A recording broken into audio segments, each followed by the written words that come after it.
ভিকনাশিয়া আমারা মগরাহাটের রিনা দাস। মনটা তার ভারী, চোখে জল নয়, হাসিতে লুকায় তার হারি। প্যাথিক মায়াজ রোগা শরীর, চুপচাপ মুখ, লম্বা গরম স্মৃতিতে আগুন। আছে এক নিঃশব্দ সুখ, চেপে রাখা কষ্ট তার বুকের গভীরে ঘুরে। ভিকনাশিয়া আমারা। রাগ হয় হঠাৎ, আবার ভয় গিলে ফেলে মন। পারিবারিক ইতিহাসে বিষণ্ণতার বুনন। মল হয় কখনো শক্ত, মূত্র চলাচলে দেরি। খিদে অনিয়মিত, পিপাসায় নয় তৃষ্ণার ধরি। বিরক্তিতে কষ্ট সহ্য হয় না, মাছের গন্ধ। ভিকনাশিয়া আমারা।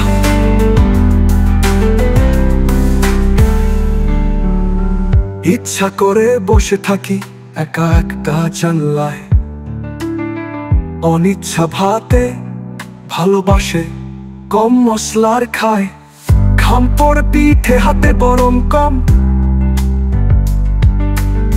ঘুম আসে দেরিতে, ভাঙে শব্দে ধনির সম্য। স্বপ্নে সে দেখে কেউ বলছে তুই ব্যর্থ আজ। ভিকনাশিয়া আমারা। আনারুল হক এলো এম্পটেন্সিতে দিলেন দিশা। ইকোনেশিয়া আমারা। হোমিও জাদু স্পর্শ ঠিক তৃষা। প্রথম সপ্তাহে হালকা হালকা কান্না এলো বয়ে। দ্বিতীয় সপ্তাহে মন খুলে বন্ধুদের চিঠি লেখে। তৃতীয় সপ্তাহে সে বলল আমার মন আজ হালকা। ভিকনাশিয়া আমারা। চেপে রাখা মন কষ্ট এবার পেছনে ফেলে। রিনা হাতে মগরাহাটের মেলার পথে খেলে।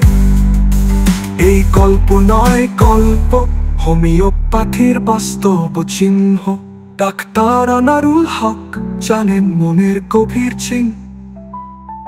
আর হোমিও জানে যেখানে চুপে থাকে বেদনার সুর।